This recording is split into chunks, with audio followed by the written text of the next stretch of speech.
JRF अड्डा के इस चैनल पर आप सबका स्वागत है। पिछले वीडियो में मैंने मौलिक अधिकार फंडामेंटल राइट्स के पर वीडियो बनाया था। इस वीडियो को देखने से पहले आप लोग उस वीडियो को देख लीजिएगा।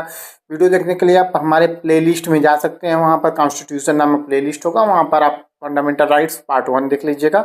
ये हमारा पार्ट 2 का वीडियो है। तो इस वीडियो को शुरू करने से पहले मैं आप लोगों को बता दूं कि ये जो वीडियो है LT grade, TGT, PGT, GIC, GTC सभी एग्जामों के लिए, साथ ही साथ यह रिटन भी एग्जामों के लिए। जैसे आप लोग का एग्जाम जब एलटी ग्रेड या किसी का मेंस होगा उसमें भी आप लोग का काम आएगा, साथ ही साथ हर प्रकार के लिखित और ऑब्जेक्टिव दोनों प्रकार के एग्जामों में ये काम आएगा। तो आइए हम लोग शुरू करते हैं जो हमारा पार्ट 2 है। देखिए, स्वतंत्रता का अधिकार। स्वतंत्रता का अधिकार कितने से कितने तक है? 19 to 21 तक दिया गया है। अनुच्छेद 19 में 6 प्रकार की स्वतंत्रताओं को बताया गया। विचार, अभिव्यक्ति, विचार अभिव्यक्ति की स्वतंत्रता जो है अनुच्छेद 29 1 में है, ए में है। बी में क्या है? तो शांतिपूर्ण सम्मेलन करने का अधिकार है। सी में क्या है? तो संगठन बनाने का अधिकार है। डी में क्या है? तो कहीं भी आने जाने का अधिकार है। और ई में क्या है? तो निवास करने का अधिकार है। ई में क्या है? निवास करने का अधिकार है। एफ का जो है वो संपत्ति का अधिकार था, वो खाली हो गया है। और ABCDEF जी में जो है व्यवसाय करने का अधिकार है। ठीक है, तो ये जो 6 प्रकार की स्वतंत्रता है ये अनुच्छेद 19 में दिया गया है। आइए हम देखते हैं अनुच्छेद 20 क्या है। अपराधों के लिए दोष सिद्धि के संदर्भ में संरक्षण दिया गया है। Protection in respect of conviction of offences. ठीक है, ये दिया गया है। इसमें 3 प्रकार की बातें बताई गई हैं। पहला बात है जो भूतलक्षी विधायन से संबंधित है, एक्स पोस्ट फैक्टो लॉ से संबंधित है, या और दूसरा है दोहरे दंड की और आत्माभिशंसन से मनाही। तो भूतलक्षी विधायन से मतलब ये होता है कि जो भी भूतलक्षी विधायन से मतलब ये होता है कि जो पुराने समय के कानून से दंड नहीं दिया जा सकता है, जो पुराने समय में जिस समय में जो अपराध रहेगा उस समय में जो कानून रहेगा उसी के आधार पर सजा दी जाएगी। ठीक है, जिस समय जो व्यक्ति अपराध करेगा उस समय जो कानून रहेगा उसी के आधार पर सजा दी जाएगी। दोहरे दंड से मनाही की बात की गई है, यानी कोई एक अपराध के लिए 2 बार सजा नहीं दी जा सकती है। और तीसरी बात जो बताई गई इसमें आर्टिकल 20 में कितनी बातें? 3 बातें बताई गई हैं। एक्स पोस्ट फैक्टो लॉ और डबल जियोपार्डी और सेल्फ इंक्रिमिनेशन। ये आत्माभिशंसन से मनाही। तीसरी जो बात है आत्माभिशंसन से मतलब ये होता है कि आपको अपने खिलाफ गवाही देने के लिए बाध्य नहीं किया जाएगा, जबरदस्ती कबूलवा नहीं जा सकता है कि आपने ये अपराध किया है। अनुच्छेद 21 देखते हैं। प्राण एवं दैहिक स्वतंत्रता की बात की है। Protection of life and personal liberty की बात कही गई है। किसमें? अनुच्छेद 21 में। अनुच्छेद 21 में मानवीय गरिमा के साथ जीवन जीने का अधिकार दिया गया है। बहुत सारी चीजें अनुच्छेद 21 में दी गई हैं। ठीक है, जैसे मेनका गांधीवाद में जीवन की निजता का अधिकार दिया गया है। पुट्टा स्वामीवाद में निजता का अधिकार दिया गया है। जीवन के अधिकार की व्यापक व्याख्या किसमें की गई? अनुच्छेद 21। बहुत सारे अधिकार, पर्यावरण का अधिकार, नींद लेने का अधिकार, ये करने का अधिकार, वो करने का अधिकार, ये सब सारे अधिकार अनुच्छेद 21 में के तहत दिए गए हैं। अगर आप लोगों को पूछेगा कोई अधिकार जैसे, तो वो सारे अधिकार किससे आ जाएंगे? अनुच्छेद 21 से संबंधित होंगे। ऑब्जेक्टिव क्वेश्चन में ये सब आते रहते हैं। जब आप लोग एक बार सॉल्व करेंगे तो आप लोग को समझ में आएगा। आर्टिकल 21A में देखिए शिक्षा का अधिकार दिया गया है, एजुकेशन टू राइट। ये किस अमेंडमेंट से जोड़ा गया है? तो 86 अमेंडमेंट सन 2002 में जोड़ा गया है। 6 से 14 साल के लिए बच्चों के लिए निःशुल्क एवं अनिवार्य शिक्षा की व्यवस्था की गई है। आर्टिकल 22 क्या कहता है? Protection against arbitrary arrest and detention. मनमानी गिरफ्तारी व निवारक नजरबंदी से संरक्षण। मनमानी गिरफ्तारी किसी को नहीं कर लिया जाएगा। गिरफ्तार किया जाएगा तो उसको 24 घंटे के अंदर जज के सामने प्रस्तुत किया जाएगा और उसको गिरफ्तारी का कारण जानने का अधिकार होगा। ये सब करने का अधिकार है। ठीक है, एक इसका जो है निवारक निरोध नामक इसका अपवाद है।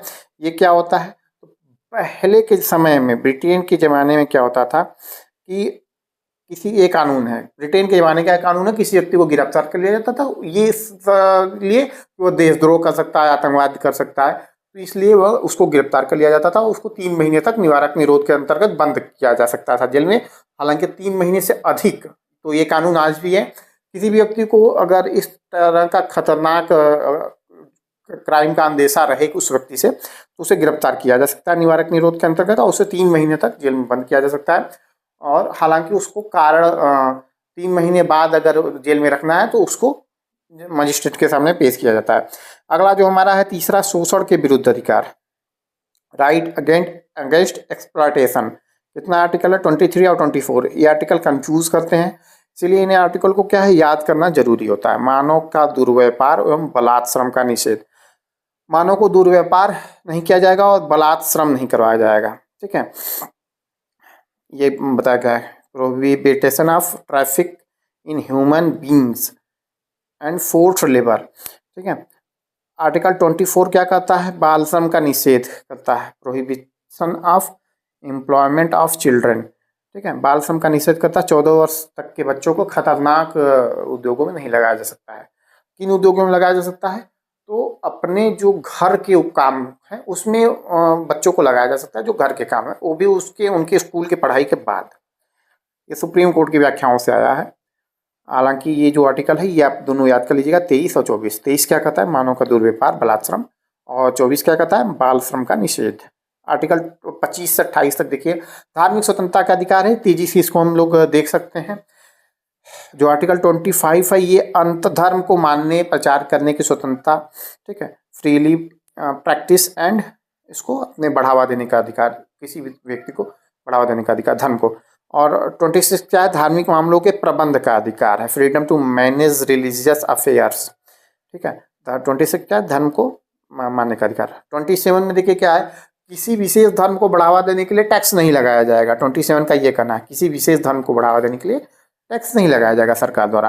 28 क्या कहता है? सरकारी जो शिक्षण संस्थाएं उसमें तो धार्मिक शिक्षाएं नहीं दी जाएंगी।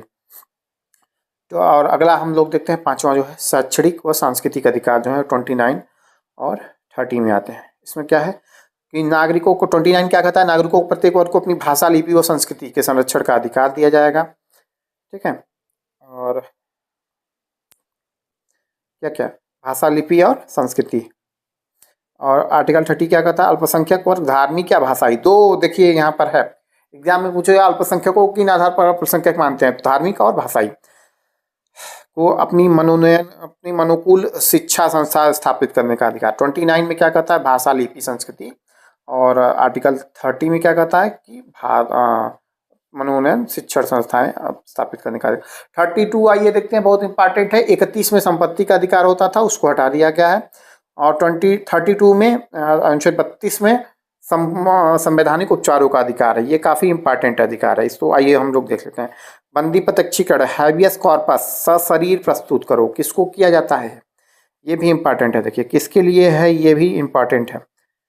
ठीक है, तो किसको? किसी के लिए भी किया जा सकता है जिसने किसी को बंदी बना के रखा है। परमादेश क्या होता है? हम आदेश देते हैं लोक अधिकारी को। किसको? लोक अधिकारी को, कि वो अपना कर्तव्य पूरा नहीं कर रहा है। प्रतिषेध क्या होता है? रोकना, इसका मतलब होता है किसको? तो निचली अदालत को। ऊपरी अदालत अपनी निचली अदालत को आदेश देती है कि तुम अपने क्षेत्राधिकार से बाहर मत जाओ।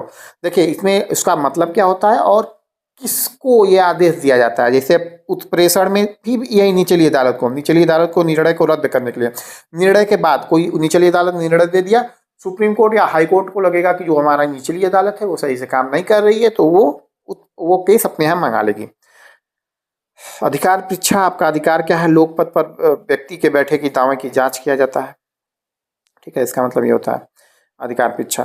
तो ये आप लोग देख लीजिएगा अच्छे से। मौलिक अधिकारों में संशोधन और निलंबन। तो देखिए क्या मौलिक अधिकार में संशोधन या निलंबन किया जा सकता है या नहीं। तो इसमें जब केस आया था तो एक इम्पॉर्टेंट केस है केशव आनंद भारती का। इसमें बताया गया कि मौलिक अधिकार में संशोधन किया जा सकता है, अमेंडमेंट मौलिक अधिकार में किया जा सकता है, बट क्या है? बेसिक स्ट्रक्चर का वायलेट ना करे, यानी बेसिक स्ट्रक्चर को ये नष्ट न हो किया जाए मौलिक अधिकारों को निलंबन से। देखिए निलंबन इसका जो होता है अनुच्छेद 358 के तहत राष्ट्रीय आपातकाल के समय में होता है। अनुच्छेद 19 होता है ये स्वतः निलंबित हो जाता है। और 359 के अंतर्गत राष्ट्रपति आदेश जारी करके अन्य मौलिक अधिकारों को निलंबित करता है। एग्जाम में देखिए क्वेश्चन आप लोगों के ऑब्जेक्टिव में कैसे पूछेगा कि जो 358 के अंतर्गत किस अनुच्छेद का निलंबन होता है? तो अनुच्छेद 19। ठीक है, 359 के तहत बाकी सब मूल अधिकार का निलंबित हो जाता है। कौन कौन से मूल अधिकार हैं जो आपातकाल में भी निलंबित नहीं किए जा सकते हैं? तो अनुच्छेद 20 और 21, किसी भी दशा में 20-21 निलंबित नहीं होंगे। इसका इम्पोर्टेंस देख लेते हैं। तो व्यक्तित्व के विकास में है, लोकतंत्र की स्थापना करते हैं, सरकार की निरंकुशता पर रोक लगाते हैं, न्याय और रूल ऑफ लॉ को बढ़ावा देते हैं, अल्पसंख्यकों का संरक्षण करते हैं, न्यायिक समीक्षा का आधार आर्टिकल जो 32 आर्टिकल 13 जो है ये सब है। ठीक है, मौलिक अधिकार की आलोचना असीमित नहीं बल्कि सीमांकित हैं, अस्पष्ट हैं। ठीक है, ये सब बताया गया है और निलंबन का प्रावधान भी है यहाँ पर। ये सब चीज़ें जो हैं और जो ये प्रिवेंटिव डिटेंशन निवारक नज़रबंदी है, ये व्यक्तिगत स्वतंत्रता में बाधा बना जाए, क्योंकि किसी व्यक्ति को इस जुर्म में गिरफ्तार कर लिया जाता है कि वो भविष्य में जुर्म करेगा और उसको 3 महीने तक जेल में डाल दिया जाता है।